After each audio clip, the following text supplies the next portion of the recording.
All right. So, welcome to our session. This is guiding students along their mathematics journeys, creating learning pathways for all students using thinking routines and choice. I am Carrie Cormier. I am an instructor here at Rowan in the Interdisciplinary and Inclusive Education Department. I am also a doctoral candidate here at Rowan, meaning I'm in the middle of completing my dissertation. And I am also a former high school English special education teacher. Hi, I'm Dr. Jill Perry. I'm an associate professor in the Department of STEAM education here at Rowan.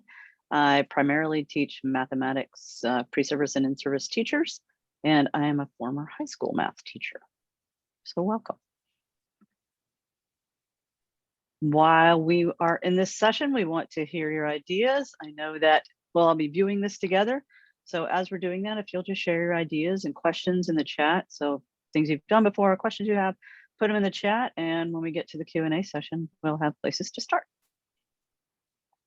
All right, so we're going to start off with just providing some like theoretical and conceptual framework background for learning pathways. So starting off with differentiated instruction, hopefully this is just a refresher for all of you, but simply put, differentiated instruction is recognizing the diversity in our students and that they all think and learn differently. Neuroscience and research tells us that everybody has a different brain. It is wired differently among us, and so it's just responding to the brain diversity that is in our classroom. That might mean changing the pace, the level of instruction, and responding to students, their particular needs, their styles, their interests, and again, just keeping diversity in mind when we talk about differentiated instruction. And another framework we're going to draw upon is universal design for learning. So again, rooted in neuroscience and cognitive psychology. Again, it is emphasizing brain diversity. And so whereas differentiated instruction, you might be more reactive in your planning, right? The students are in front of you, you get to know them, and you can react to their styles. With universal design for learning, you're coming at it from a proactive approach where I'm going to anticipate student differences and different needs and interests. And so I'm proactively planning for diversity, whereas differentiated instruction, I might be reactively responding to the student needs in front of me. So with UDL, we have these frameworks from CAST, which is the organization that really does universal design for learning research and creates these guidelines. So we're talking about multiple means of engagement. So different ways students can engage in the content. We're talking about multiple means of representation. So do they have different ways they can explore the content, right? Videos, podcasts, readings, conversations, and then also multiple means of action and expression. So different ways to kind of show what they know. And we will share with you later on, we do have UDL guidelines specific to mathematics instruction that you can kind of save and use as a resource going forward. So from universal design for learning and from differentiated instruction, we then go into tiering assignments. So when you're tiering an assignment, you are doing this to match students' needs by creating more than one version of a task based on different readiness levels. And so how do you do that? So it offers multiple pathways to the same learning. You might tier based on complexity. You might need something that's more complex, less complex, depending on the student readiness levels. You might need something that has a greater challenge, less of a challenge. You might tier according to structure and the level of open-endedness. Some students, they just need free reign, like just go, just do it. Some students need very explicit instructions. They might need an outline, they might need a checklist. So those are different ways to tier. And also the level of independence, right? And it speaks to scaffolding, right? We're going to have students who need a lot of small group, one-on-one instruction, direct instruction. And again, you'll have those students that are like, I'm good, let me take this and run with it. So that is, some ideas around tiering. So when to tier, you can tier when students might need more time to work on a concept, or somebody really needs to go in depth with something, and other students may not. And again, you think about student readiness, like, are they ready for this? Using pre-assessment to kind of help you understand where students are at, tiering based on their ability. And you might also, be able to tier if the materials allow for it. If you are able to get the materials, you can tier something. if you have videos that are available, if you have podcasts that can supplement ideas and things like that. And so you're really going to rely on the UDL guidelines, right? So multiple means of engagement, expression, representation, that will help you determining if and when you should tier your assignments. So I'll be honest, one of the things that scares the dickens out of me when I think about tiering and differentiation and all of this is that I feel like I have to wait, or I felt like when I was reading about differentiation and tiering, that I needed to wait to see who the students were going to be in front of me and then decide, oh gosh, I have to do all of these things for these students. But what reading about UDL and starting to really learn about UDL, Universal Design for Learning, has done for me is actually making me realize that I can plan ahead for all of that. And I might not know who the students who are going to need different supports are going to be. I might not know, some of them might not need any of the things that I create.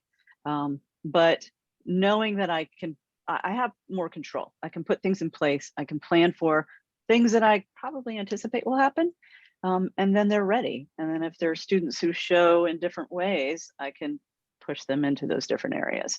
So the overarching goal is to design instruction so that all students learn, even if they aren't at the same point. But thinking about things through a UDL lens actually helps me understand tiering and differentiation a bit better. And so I'm gonna move into talking pretty much about math specifically as we slide forward, but we're going to really look at, I wanna start looking at some research about low floors, high ceilings, and wide walls. So this is a way that we automatically can have tasks and structures in place in our class that provide those opportunities, provide like instant tiering and provide instant differentiation for us. So let's talk about low floors, high ceilings, and wide walls. The idea originated with this amazing MIT professor, Seymour Papert, in the 70s. And he created the Logo Turtle programming language, which some of you will know and some of you won't. But go look it up, it's pretty cool. But he started this idea of low floor, high ceiling, because when he was talking about programming, he said that when you create a language, it should be something that everybody can use, and then everybody can use to do lots of different things, right? So everybody can get in, and then once they're in, the sky's the limit. So Enrich Maths, which is Rich Mathematics, but Enrich Maths, which is a phenomenal website, links are in the presentation, but they've summarized it really nicely. They look at it like this: so everyone can get started and everyone can get stuck. And because cognitive psychologists are thinking that when we're stuck, that's when we learn, right? Like if we don't know how to do something, we're stuck, then we can, through perseverance and supports, get unstuck. And then Mitchell Resnick, who is one of Seymour Papert's mentees, expanded this idea of low floor, high ceiling to include wide walls, because he thinks that wide walls allow for pathways, lots of them for students to traverse. So we got low floor, high ceiling, and then wide walls so that students can move about in that space pretty freely. There are probably, so one way to do this is actually through thinking routines. There are thinking routines that you might be familiar with, and rich task frameworks you might know. Notice and wonder. So in math, it seems like a lot of teachers use notice and wonder, which one doesn't belong. There are teachers who venture into math talks, number strings, open middle problems, 3-act math, and then the 5 practices for orchestrating math discussions, like selecting tasks and thinking about how you want students to present their thinking. All of those actually can have very low floors, incredibly high ceilings, and again, very wide walls. So what we want to do, or what I want to do, is one, provide you links to these whether you know them or not, but moving forward, I want to introduce you to a couple other resources that you might not know about, or a couple other routines you might not know about. So first of all, there are routines for reasoning through fostering math practices. And these are math specific. They're actually targeted to specific math practices, like looking for structure, for example. Really looking at representation. So representing mathematical ideas or mathematical concepts in multiple ways. So they're very targeted, and the resources that you'll find there really support. They mostly run on something akin to a think, pair, share flow. And that flow actually provides, again, lots of opportunities for students to enter the task, lots of opportunities for students to think about and make sense of it in different ways, and then possibilities for students to come to understanding at the end, again, in ways maybe we don't even imagine, but hopefully we can start to anticipate. So that's a resource that if you haven't used, I strongly suggest using it. It's pretty great. Then there's one that's not math specific. It's a Harvard Project Zero. They've been working for decades on these routines, and they put them all into a thinking routines toolbox. They're multidisciplinary, but you can search by subject area if you want, and they're multi-purpose. So you can actually search by the purpose of what you want students to do, whether it's exploring an idea, introducing an idea, looking at complexity of an idea, summarizing, but there are lots of thinking routines there too. You provide the task, just like you would with fostering math practice. You provide the math content that you want students to think about, but the routine actually helps you facilitate a class where lots of students are coming from lots of different places with lots of different ways of doing and with different readiness. And when I look at any resources, the questions I asked, thanks to Seymour and Mitchell, are how low is the floor? So can everyone get started without my taking away that joy and puzzling and thinking of math? How high is the ceiling? So can everybody get stuck and then have opportunities to persevere? How can I support them again without taking away the joy? And then how wide are the walls? Are there lots of pathways for students for traverse, or is there really only like one way that everybody's going to do it? So if what I'm looking for here is really to see if I'm going to engage students in a way that's inclusive of lots of readiness levels and students with lots of different end goals. So keeping differentiated instruction, universal design for learning, low ceiling, no, sorry, high ceilings, low floors. I can get that right. Considering using learning pathways, right, to help students all get to the same goal, but they can take different routes here. And so again, like it's working in a way that's appropriately challenging for students. And we have this picture of our campus at Rowan University, right? This one particular spot, all students are getting to the same, location, but the ways that they're getting there are responsive to their needs on any one particular day. And they can take multiple routes to get there and they all get to the same destination. So taking that concept and applying it to our content in math. And so with learning pathways, you are going to have a checklist of skills or learning goals that they're going to master and work on. And within that checklist, you're making sure that you're providing options, which increases motivation and engagement, right? If students have a say in how they do something, they will, most times, right, be more engaged and more willing to do it if they have a say in it, right? They need that level of autonomy. They need that level of independence. And this is a really great way for them to practice and foster, their independence. And so students can have the option to work with the teacher individually. They can work with small groups. There can be whole group instruction. It's working all of that in. And then again, like if they have mastered a skill, they have the opportunity to work independently on deepening that skill. And so designing learning pathways, some things to consider is the unit and the topic, the content, what are the means of assessment, what are the goals, thinking with the end in mind. What is it that you want students to be able to know and do and walk away with? What skills are they walking away with? And so you're going to use universal design for learning, again, to proactively brainstorm multiple ways for students to interact with the materials and show their learning. Differentiated instruction. Again, you've gotten to know your students, you know what their needs are, what their interests are, what their levels are. And so use that to design your content.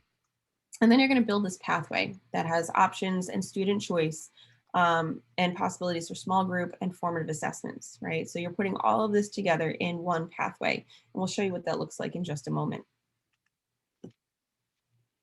So what might a unit look like? So Gary and I worked really pretty amazingly, I think, on trying to figure this all out. So Carrie really comes at this understanding how to construct this how to bring in routines, how to put structures in place, how to provide choice. And I could kind of slide in with the math. And I think now I have a pretty good handle. Kara's a good teacher. I have a pretty good handle on how I might go about doing this. So what we did was create.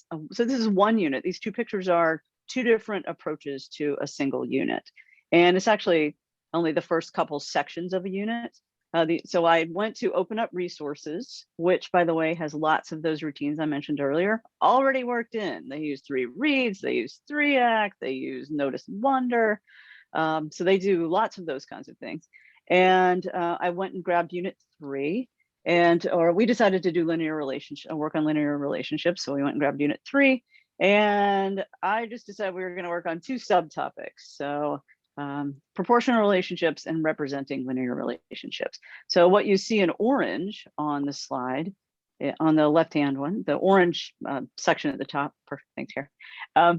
And that is for the stuff on proportional relationships. So those are the lessons and checkpoints for proportional relationships. And then the purple is representing linear relationships.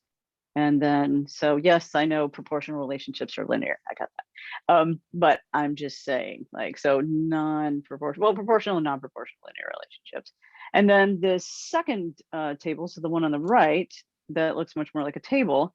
In that one, orange is also proportional relationships. Purple is representing linear relationships.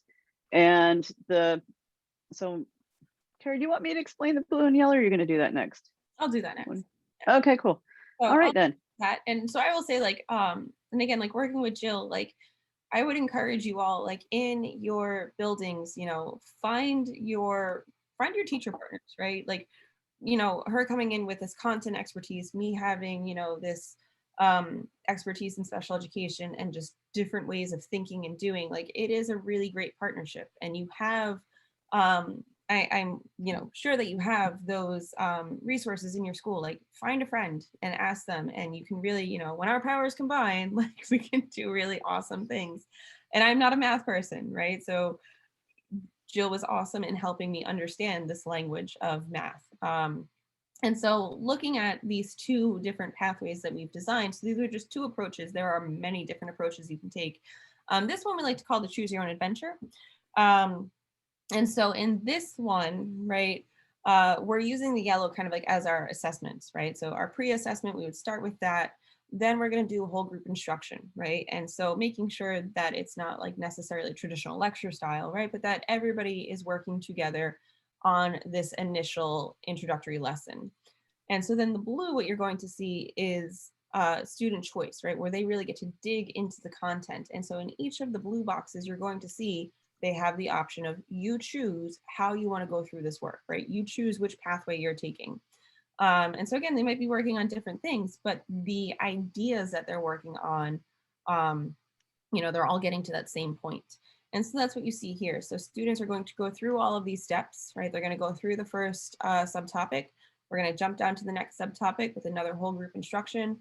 And bringing in our thinking routines as our checkpoints, right? So kind of using those as formative assessments.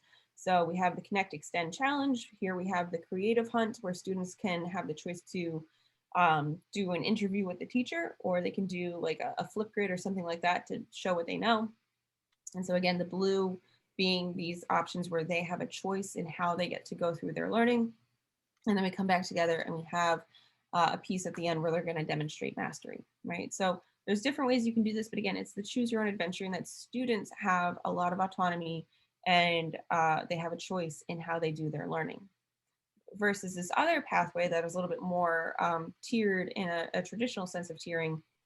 So again, as Jill explained, we have the subtopics here. So going through the proportional relationships and linear relationships, but then we have these 3 different columns, right?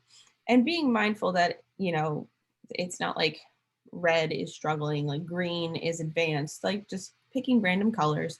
But the blue is going to be a little bit more independent. These are going to be your students who have almost mastered or have mastered most of this content, or they're very close to mastery. And so there's a lot more independent work that is going on in this column in blue, right? So as we designed these activities, we made sure like, okay, what's something that they can kind of do with, little direct instruction necessarily from the teacher, or like they don't really need this hands-on teacher um, approach, right? So they're working mostly independently in these tasks. The yellow is those students who are like, they might need some check-ins, to make sure that they are on the right path, but they can do a lot of the work independently or in small groups. So you'll see like there are some points where like the activities are very similar, right? And then the green is students who need a lot more direct instruction. They're going to need some more work with the teachers, some more small group instruction. Um, and so they have that built in, right? So again, like you'll see, like even just this activity up top, in the blue, they're using a table to create graphs and compare relationships. In the yellow, they're watching a video and comparing graphs and doing a problem set. And in the green, they're having a video and a guided lesson and a group problem set. So again, we're all getting to that same content, but how we're getting to it is a little bit different for each student depending on their readiness level. One of the nice things about this pathway is students do not have to be stuck into one particular column or another, right? So maybe with proportional relationships, they're in the green, but then we get to this checkpoint and it's like, hey, we can move you over into the yellow and you can be working there. Or if a student is in the blue and they're really good with proportional relationships, but then you do this checkpoint, it's like, you need a little bit more work. Let's move you back down into the yellow. So their students can fluidly move through this pathway. They're not locked into one particular way of being. And like Jill mentioned earlier with the wide walls, like there are multiple ways to traverse this, right? So they can go in and out of any one column as they go along. So those are some examples of what these pathways might look like. And so there's some questions that people will have, right? So how do you keep track of student works if everybody's doing something different, right? I have all these varieties, all of these choices. From a managerial standpoint, it might be overwhelming. But with some planning, right, and just learning to be flexible, right, in that being flexible is in the best interest of the students, you can go about it by having student work logs, all right? So they might have a table that they're going to fill out every single day where it's like, okay, what did you work on today? How far did you get? What is your plan for tomorrow? And the nice thing is, again, that's putting it on them. Like independence is a skill, right? Like time management, executive functioning skills, those are all really good things for them to be practicing on. Um, so this is a way for them to do that. Like they are taking charge of their learning. Like I worked on this today. I need to do this, this, and this tomorrow, right? And so they can kind of self-assess, like, hey, was I slacking off today? Like maybe I need to double down tomorrow and be a little bit more serious with it.